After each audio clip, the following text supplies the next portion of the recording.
In this video, let me show you how to fix Telegram cannot add contacts. For some reason, if you're having issues or if Telegram is having issues adding your contacts within its platform, let me show you a few solutions that you can try out.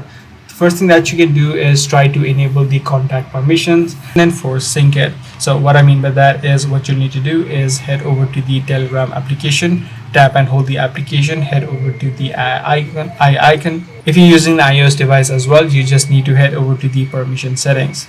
So head over to the app permissions and make sure that the contact is set to allow. If this was previously set to deny, this may be the exact issue that you're facing. So once you complete this first step, try to see if the issue is solved.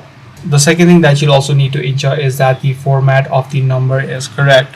So whenever you head over to a particular phone number that you've added in within your device, make sure that the country code is selected. If the country code is not correct, this may also be the issue that you're facing. So what you need to do is select the correct country code or add in the correct country code, and your issues of Telegram not adding contacts should immediately be fixed. The last thing that you can also try out is try to reinstall the application of Telegram onto your device. So that's pretty much all there is to it. If this video did help you out, be sure to subscribe. I'm going to see you in the next one.